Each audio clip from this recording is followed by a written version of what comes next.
Good evening, everyone, and welcome to the March meeting of the Frederick County Civil War Roundtable. My name is Matt Borders. I'm the president of the Roundtable, if you're not familiar with me or the organization. This afternoon, or this evening, we were scheduled to have Mr. Romaine speak to us about Mary Bowser, the quintessential spy that was working out of Richmond, Virginia. Unfortunately, we've had some problems getting in touch with Mr. Romaine. We were able to finally get in touch with him, but he was going to need some more time before actually being able to give the presentation. So I've decided to step in and do a spy presentation, not necessarily about the Richmond spy ring, but one touching on spies and spycraft here in Maryland. So I apologize for the confusion as to the speaker. We are hoping to have Mr. Romaine back in the future. It sounds like a great presentation that he has for us, but I want to dive into our talk this evening. So when it comes to the spy game during the American Civil War and here in Maryland, we're going to see contending armies and an interesting mishmash of military, civilian, and even private organizations working here throughout the state and this part, or this theater, I should say, of the American Civil War. So this would include famous names in the South, such as James Ewell Brown, Jeb Stuart, Turner Ashby, the Knight of the Valley, and of course, Rose O'Neal Greenhow. It would also include lesser known forces such as the Confederate Signal Corps and their eventual adaptation of what's known as the Confederate Secret Lines. Now, these are communications lines and a series of signals utilizing not only semaphore and lanterns and things of that nature, but also the United States Postal Service. Come to find out, those sympathetic to the South and full-blown spies were using the United States Postal Service to mail newspapers and information that they had collected from points north all the way down here to Maryland. And from there, they were secreted across the Potomac on these secret lines, these couriers that would pass from Maryland into Virginia and back again. The secret lines were a big part of the initial information gathering apparatus for the Confederate government prior to the cavalry stepping into that role. Now, on the federal side of things, there is no intelligence gathering apparatus for the United States military at the beginning of the war, just like the Confederacy doesn't have anything official yet. So you're going to see a number of private entities step into that void, particularly Allen Pinkerton here and the Pinkerton National Detective Agency based out of Chicago with the famous Eye That Never Sleeps logo of theirs. Pinkerton is going to be hired by the War Department and later specifically the Army of the Potomac as the spy master for the Army. And he is also going to be heavily involved with the movement of President-elect Abraham Lincoln to Washington, D.C. Pinkerton would later claim to discover the Baltimore plot, and he and his detectives support that plot, acting something like an early Secret Service as well. On the opposite side of that is Winfield Scott and Lafayette Baker. Now, Lafayette Baker, much like Allen Pinkerton, is a private citizen, but unlike Pinkerton, he is actually going to enlist. He becomes the colonel of the 1st District of Columbia Cavalry and the commandant of the infamous old Capitol Prison in Washington, D.C. Now, Baker and Pinkerton are going to have two very different roles, where Allen Pinkerton was going out into not only Washington, but into Virginia and other parts of the Confederacy, attempting to gather information. What Baker was doing was primarily counter-espionage. He was trying to dig out Confederate spies, particularly those in the national capital. It's interesting to note that both of these men, and Baker there, after Winfield Scott is going to be retired, Baker will also work closely with Secretary of War Edwin Stanton, who we see here. But it's interesting to note that both Baker and Pinkerton referred to themselves in their own personal memoirs as Chief of the United States Secret Service. So both of these men, very big personalities, oftentimes clashing personalities, both of them thought very highly of themselves and their service during the war. Now, some of the early innovations that we're actually going to see in the American Civil War for intelligence gathering have to do with this man. This is Professor Thaddeus Lowe, and he is going to be the chief aeronaut of the United States. Now, Lowe is a fascinating character. He actually has very little formal schooling before the Civil War. He had been traveling with one of these essentially traveling professors as an assistant, learning chemistry and really being fascinated by lighter than air gases. By the 1850s, he himself has begun working on the speaker circuit on this topic and has become fascinated with the idea of air balloons, hot air balloons specifically. He is going to experiment with a number of different balloons, and in fact, in 1861, he is preparing for a transatlantic flight. He is actually going to have a balloon that he's preparing, the city of New York. He is prepping that balloon to travel across the Atlantic Ocean, but he is going to do a test flight from Ohio in April 1861 that is blown off course and lands in South Carolina. April 1861, strange balloon lands in South Carolina. How do you think that's going to go over? Of course, South Carolina has seceded from the Union at this point and is preparing for what will eventually be the attack on Fort Sumter. And so Thaddeus Lowe initially was captured and arrested as a spy. His balloon and equipment were confiscated, and it would only be due to his fame as a lecturer and scientist across the country that his friends and fans would actually see him released, and his balloon would also be allowed to travel back north. Now, when the war breaks out, he is going to work very hard to become the aeronaut of the United States, as the term was at the time, and he would have several different balloons that would ascend right there in Washington, D.C. On the National Mall, he would ascend to 1,000 feet where he could see Confederate camps across the Potomac near Fairfax, Virginia. Now, it would be in the early part of the American Civil War, late in 1861, that we would actually see Thaddeus Lowe ascend in Charles County, Maryland on December 1st and 2nd of 1861. And these balloons, when the Army of the Potomac moves out in the spring of 62 on what's known as the Peninsula Campaign, these balloons would go with them. Both the Intrepid and the Constitution would see action, if you will, there on the Virginia Peninsula. Now, what's interesting about these balloons is that they're actually going to remain with the Army of the Potomac until the spring of 63. They do alight once more during the Fredericksburg campaign, and they would attempt to rise during the Chancellorsville fighting as well. Unfortunately, due to the nature of the ground around Chancellorsville and how heavily wooded it was, the information was not particularly great, and it was not as helpful as General Joseph Hooker at the time would have preferred.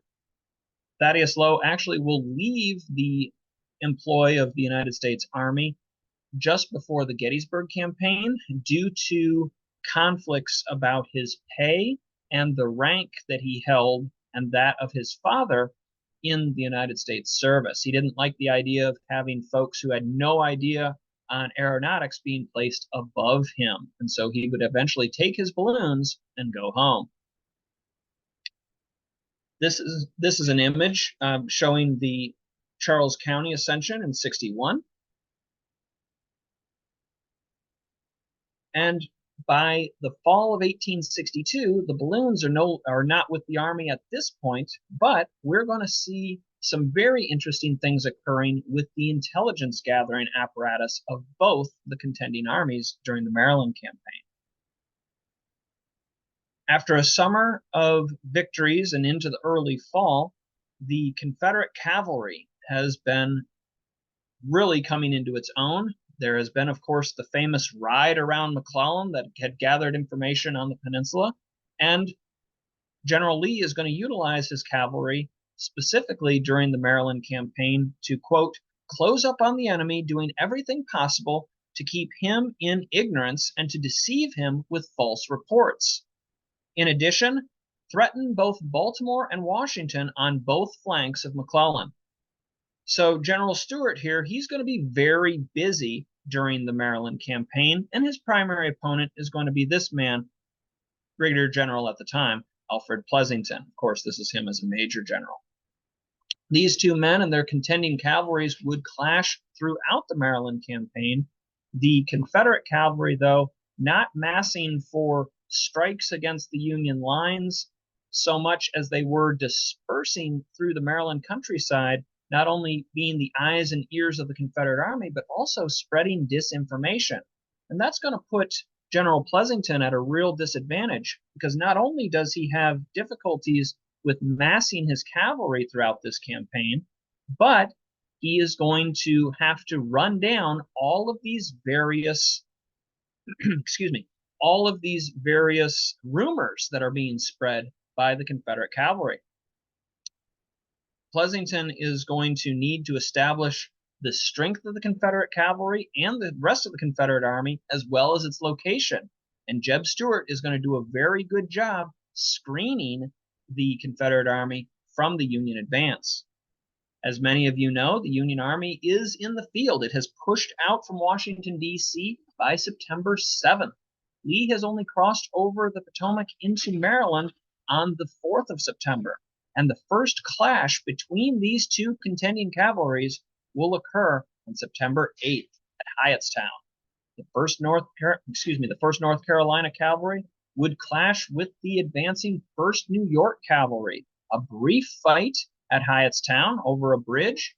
The Confederate cavaliers would drive back their Federal counterparts, but this would be one of a series of cavalry clashes across Parr Ridge. Everywhere there's a village or a road crossing Parr Ridge, we would see these cavalries probing one another throughout these early days of September of 1862.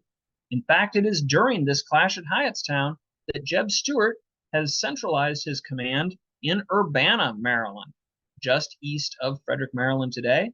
Urbana, very small village at the time. It would be there that Stuart on the 8th would have a ball, a literal party for some of the citizens of Maryland and his command. He's been riding very hard all summer and into the fall, and he wants to have a good time. It would be during this soiree, if you will, where he's invited the ladies of Urbana.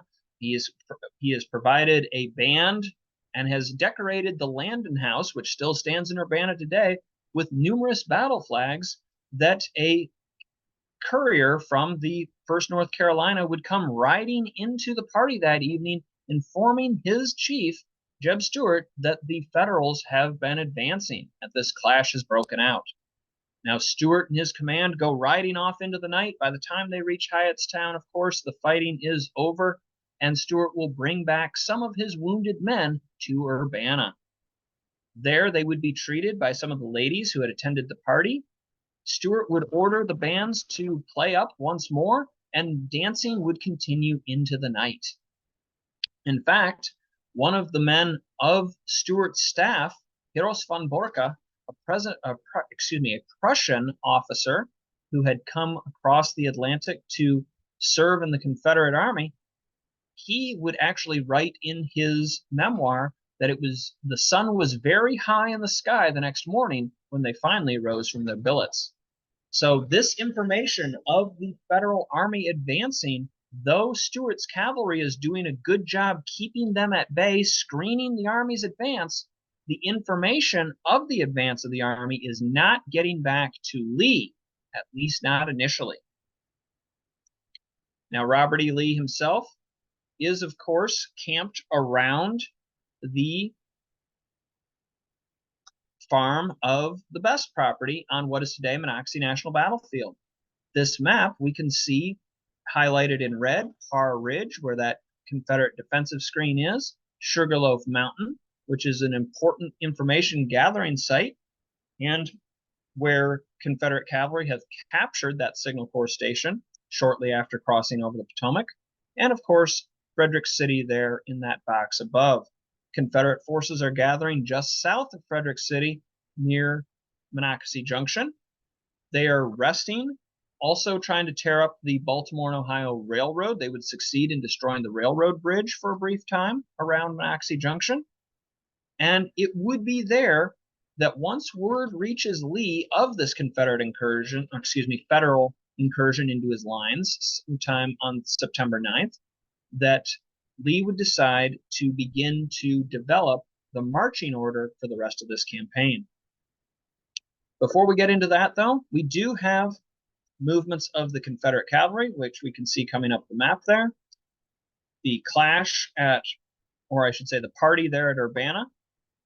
And this is a picture of the Landon House. Again, still stands today in Urbana, and I do invite you to go see that. There's a Civil War Trails marker near it.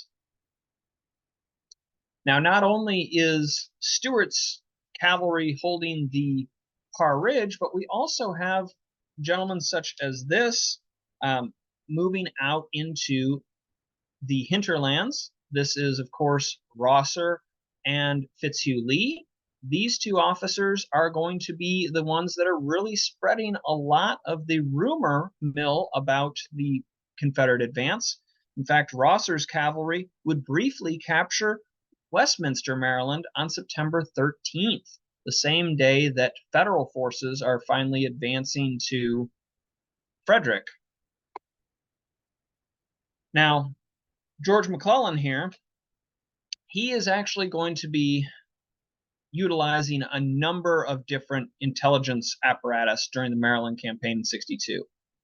Of course, he has Alan Pinkerton, which we can see here with some of his spies. The gentleman who's standing up behind Pinkerton with that pork pie hat on, we're going to hear more about him later because he's very important.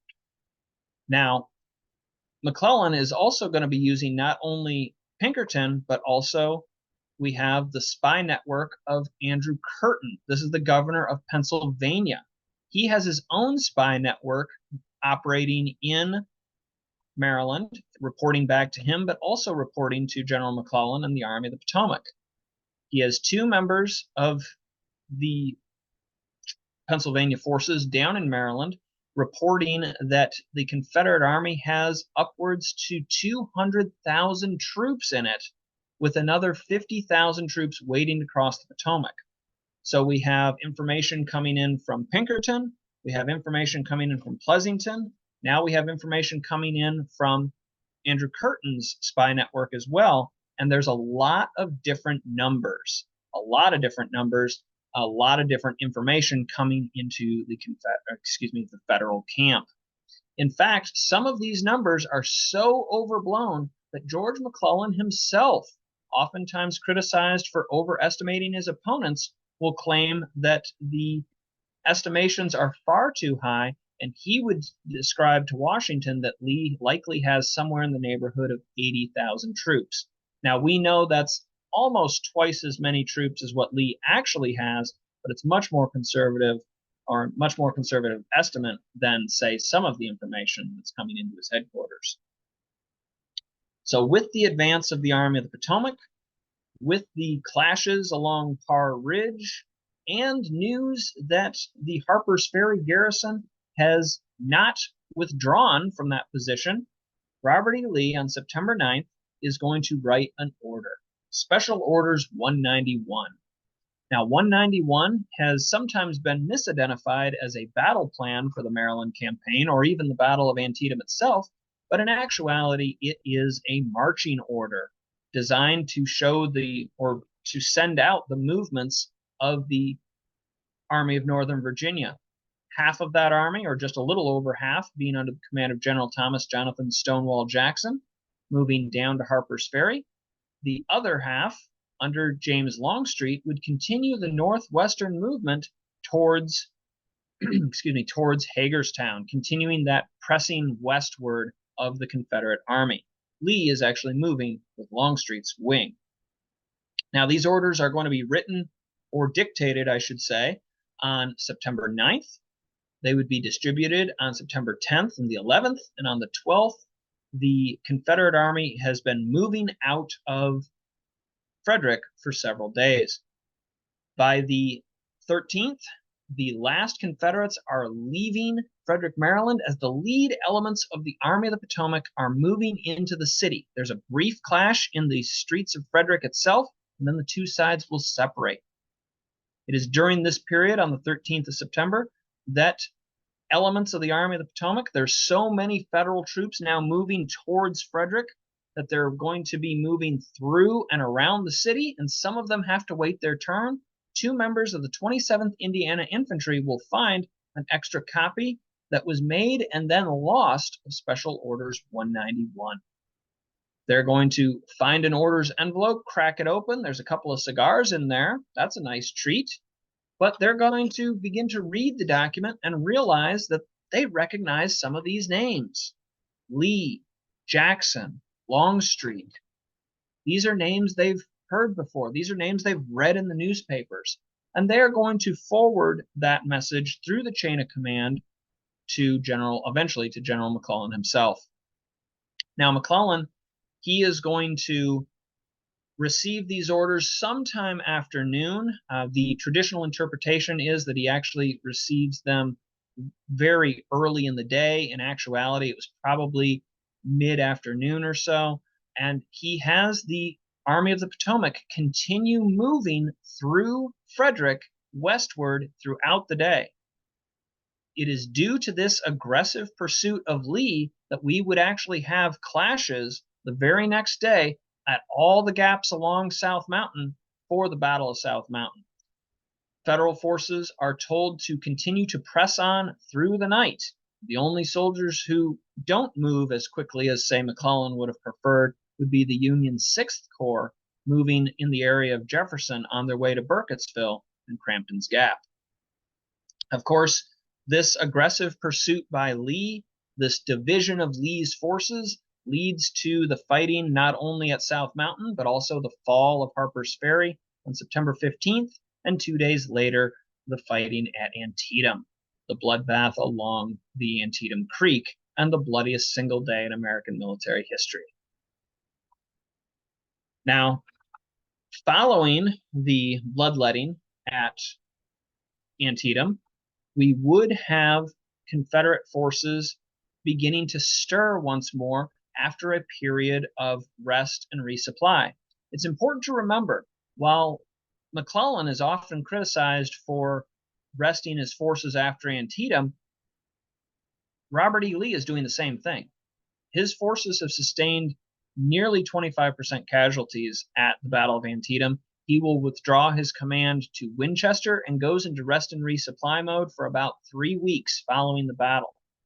However, by early October, as the Federal Army has already received President Lincoln and had several reviews and are planning a new movement southward, the Confederates are acting. On October 8th, Robert E. Lee would send a message to, once again, Jeb Stuart to proceed to the rear of Chambersburg and endeavor to destroy the railroad bridge over the branch of the Monocacy. Any other damage that you can inflict upon the enemy or his means of transportation, you will also execute. You are desired to gain all information on the position, force, and probable intention of the enemy, which you can. This will be known as the second ride around McClellan. Jeb Stuart is going to take about 1,800 Cavaliers and cross over the Potomac River and begin the ride around the army, moving up to Chambersburg. Now, this ride is important because there is a lot of equine disease moving through both the Union and Confederate Army at this time. Stuart has to pull together 1,800 troopers from a variety of different regiments and commands within the Army of Northern Virginia to get this sort of troop strength for the raid. Now, they are going to cross over the Potomac on October 10th and are actually able to make it back to Virginia by October 12th. It's a magnificently long ride. Stuart's men are in the saddle upwards to 24 hours at one point. It's something like 90 miles that they're going to go around the Potomac Army up to Chambersburg and back again. And they are going to succeed in gaining the depots at Chambersburg. They're going to do about $200,000 to $250,000 worth of damages to the railroad depot at Chambersburg. They're going to capture as many weapons and uniforms as they can, but they'll destroy something like 5,000 muskets that are in that railroad depot. They're also going to capture several hundred, some estimates as high as 2,000 horses, and would begin to make their way back. The strike on the Monocacy River Bridge is unsuccessful in actuality, due in part to the weather and the construction of that bridge. But Federal forces will attempt to respond to this raid and this incursion. The Federal cavalry, to its credit, is going to ride very hard, nearly catching Jeb Stuart against the river before he is able to recross again on October 12th back into Virginia. Though there would be significant damage done to the railroad there up near Chambersburg, I believe that's the Central Pennsylvania Railroad, there's not a whole lot of intelligence gathered about the Army of the Potomac. They're not really able to get very close to it. There's a lot of outposts and things. Stuart had considered riding into Frederick, but the various outposts and guards, even right here at Monocacy Junction, are put on alert, and he decides to go further around Frederick and recross south of the city back to Virginia. So while he is successful in gathering some supplies and a great many horses, the intelligence being gathered is not as helpful as, say, Lee would have preferred. Now, following the raid, we would have a second Federal advance into Virginia, the Loudoun Valley campaign, where Federal cavalry is actually going to fight quite well against their Confederate counterparts during that campaign. However, by the end of the campaign, Confederate forces have once again been able to interdict themselves between the Union advance and Richmond. And so with the mid-year elections, or the midterm elections, I should say, going for the most part for the Republican Party, Lincoln decides that it is time to remove General McClellan from command of the Army of the Potomac. That means when McClellan is relieved on November 7th, the order is written on the 5th, but he doesn't get it till November 7th, that his intelligence gathering apparatus of the Pinkertons will leave with him. Taking over the Army of the Potomac is going to be Ambrose Burnside of the famous Whiskers. General Burnside, a longtime friend of General McClellan, he is going to offer the intelligence gathering services of the Army, not the cavalry, but the intelligence gathering services to this gentleman.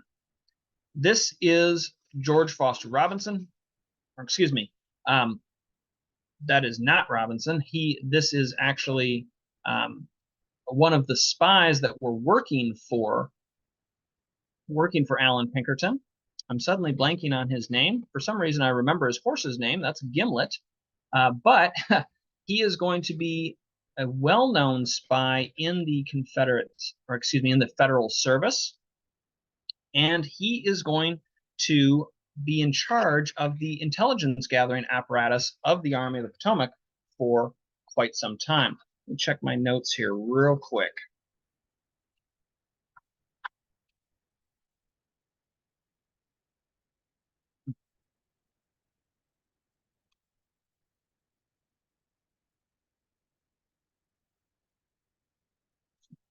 That's right.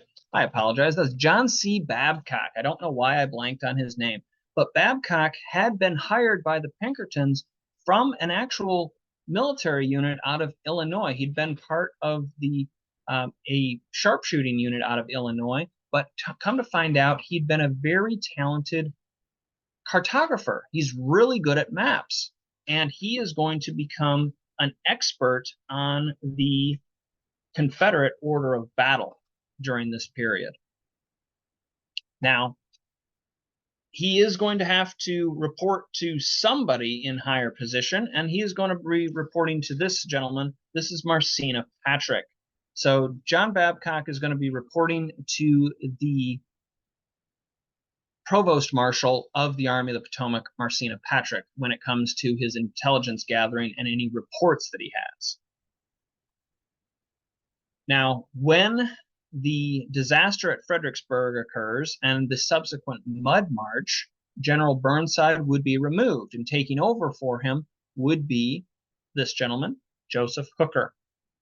Hooker is going to take over command of the Army of the Potomac shortly after late January of 1863. And he is going to begin to formalize many of the aspects of the Army of the Potomac, including the information gathering wing. So we have John Babcock here. He's been kind of running the operation by himself, only reporting to people above him. But now General Hooker is going to establish the Bureau of Military Information under the command of this gentleman, Colonel George Sharp. Now, this is George Sharp later in the war when he's a brigadier general, but initially he is going to be a colonel. And Babcock, along with his intelligence network that he has built, will now report to Sharp. Sharp will be the man at headquarters receiving these intelligence reports and distilling them down to something that he can then provide to Army Command, in this case, Joseph Hooker. Here's a great picture of the Bureau of Military Information in the field. This gentleman in the hat over here on the left, that's Colonel Sharp. That's John C. Babcock right here, and two of their fellow officers. Now, Babcock is going to be the eyes in the field of this operation, while again, Sharp will be the man at headquarters. It is going to be because of this duo that we would have very good intelligence gathering for the Army of the Potomac during the Gettysburg campaign of 1863. Of course, there's Babcock from that 1862 photograph. He is going to be based right here out of Frederick, Maryland. The image you're seeing there is Winchester Hall. It's one of the city administrative buildings now, but it was a girls' school in 1863, and Babcock is based out of that building. He has a telegraph set up. He has his information gatherers moving not only throughout the city, but also the county. And it would be some of his intelligence network that would confirm Confederate forces have moved across the Potomac and were moving through the valley beyond South Mountain. Now, with this intelligence network operating, we're going to see Confederate forces moving up through Harper's Ferry, up by way of Hagerstown, and into Pennsylvania. The vast majority of the Confederate Army is moving well to the west of Frederick, Maryland, though we would see some cavalry raids actually pass into the town. As this is occurring, the Federal Army of the Potomac is moving northward, attempting to catch up with Lee's army. But the fact of the matter is, it would be as late as June, very late June, that Federal forces are actually crossing over the Potomac River and moving into Maryland. So Lee has gotten ahead of this advance. He is pushed into Maryland. He's stolen a march on the Army of the Potomac. And it would only be because of John C. Babcock and the Bureau of Military Information that we would be getting word of these Confederate movements. Now, initially when this campaign started, the Federal cavalry had attempted to keep an eye on the Confederate advance. But Jeb Stuart does a really good job of screening the Confederate advance as it's pushing northward from its camps along the Rappahannock River. We would see, of course, the clashes, the multiple cavalry clashes in Virginia in early 1863, Aldie, Upperville, Middletown, of course, the Battle of Brandy Station.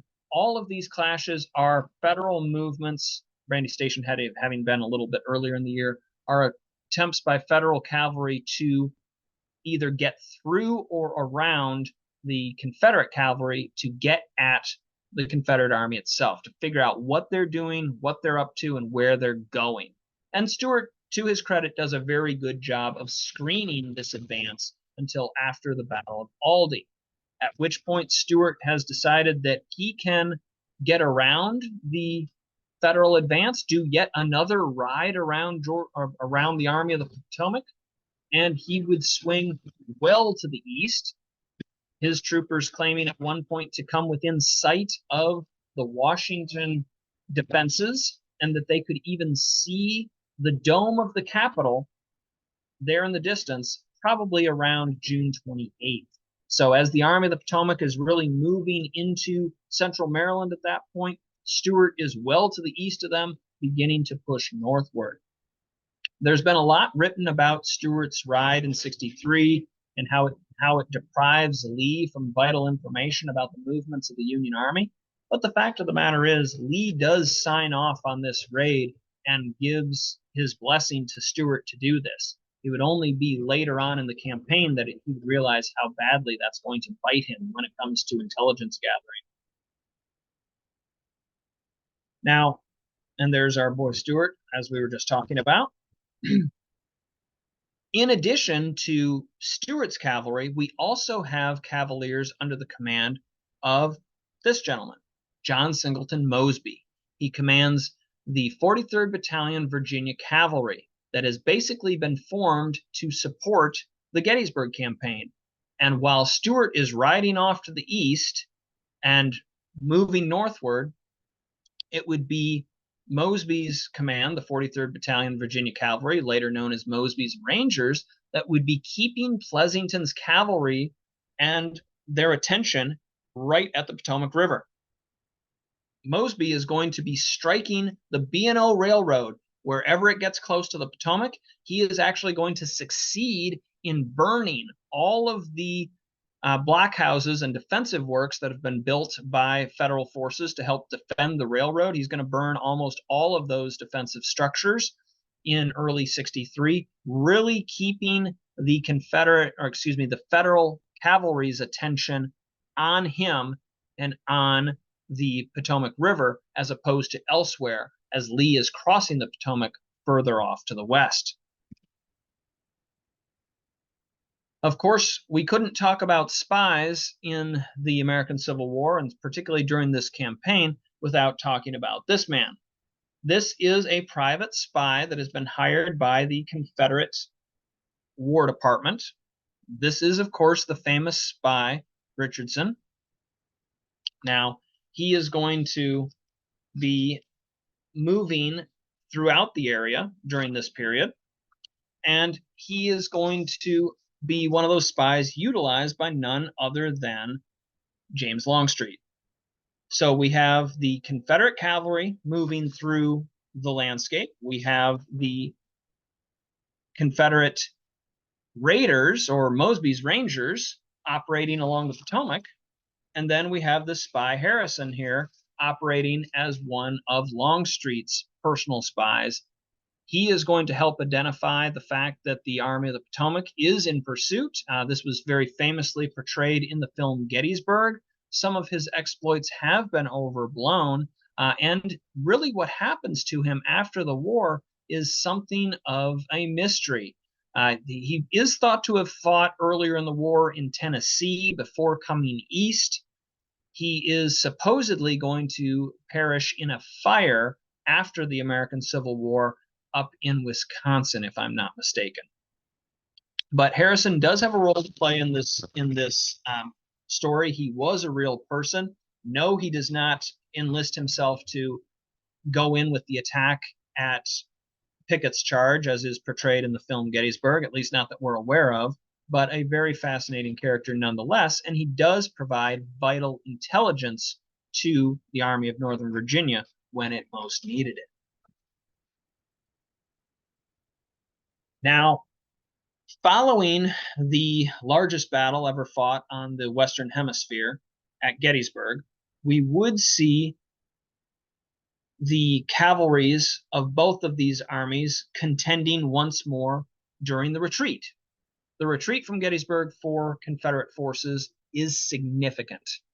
We're going to have a 17-mile long wagon train that is being guarded by Imboden's cavalry primarily.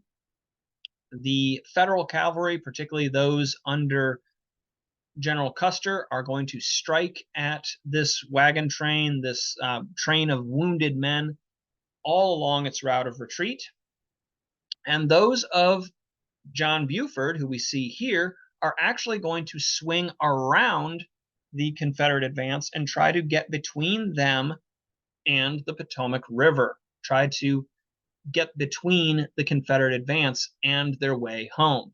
Now, Buford's not going to be quite successful in doing that. His Cavaliers, though, are going to be the ones responsible for destroying the Confederate pontoon bridges near Williamsport. So the easiest route home, back to Virginia, will be destroyed by Buford's cavalry, but he is not going to be able to put enough of his troopers in the way of the Confederate advance to actually stop them from getting to the river.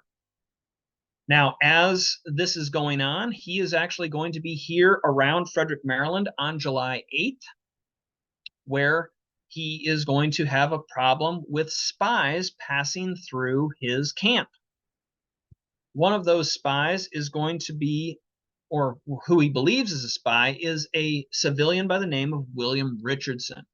So we've had Harrison, who's a civilian spy working for the Confederate War Department, working for Longstreet. Now we have this apparently independent spy, William Richardson, that is moving about the Federal camps around Frederick.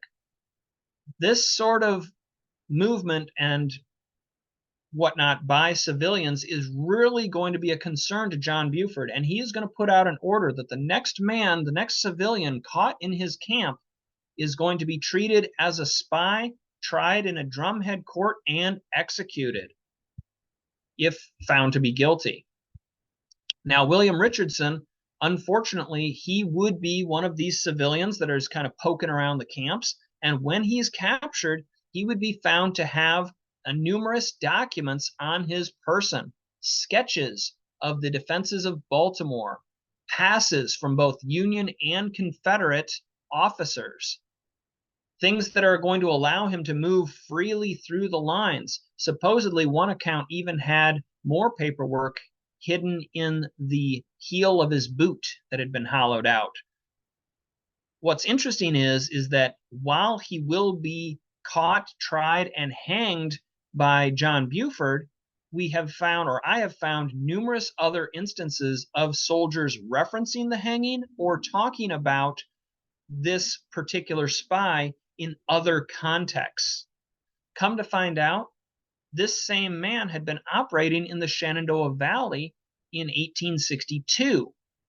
My second quote here about Richardson is from the 110th Pennsylvania Infantry, and they comment, after passing through Frederick, we saw Richardson the spy that Buford had hung. His body was still hanging to the limb of a tree.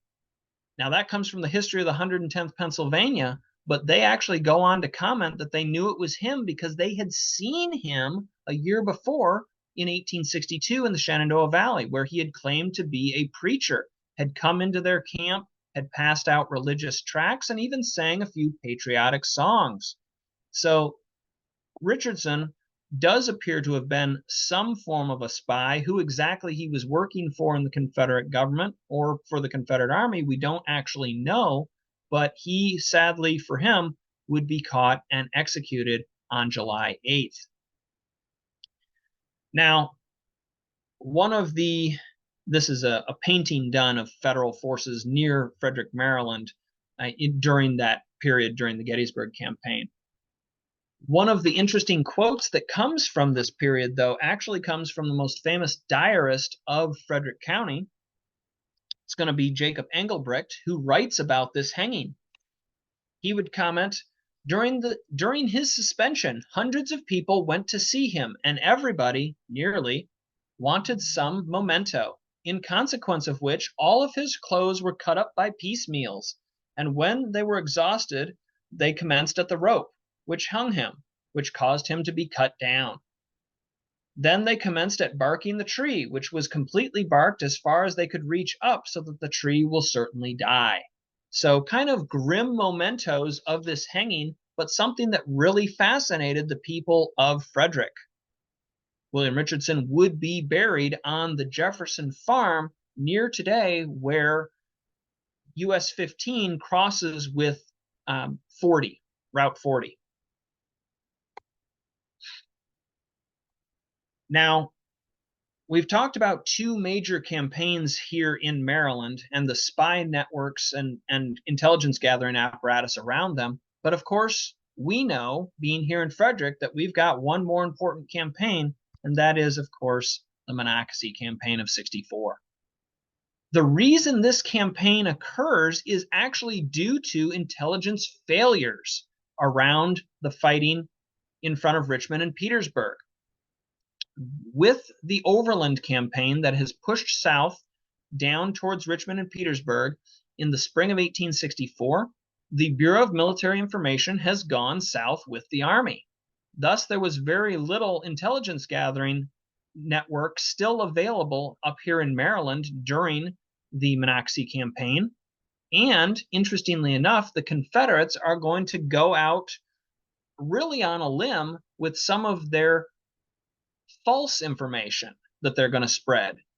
When Confederate forces begin to leave the defenses of Richmond, Jubal Early's Second Corps Army of Northern Virginia will leave the defenses of Richmond on its way to Lynchburg to try to defend that important supply route that is under threat from David Hunter. He is going to allow a number of his men to be captured. He's going to allow them to desert into federal lines.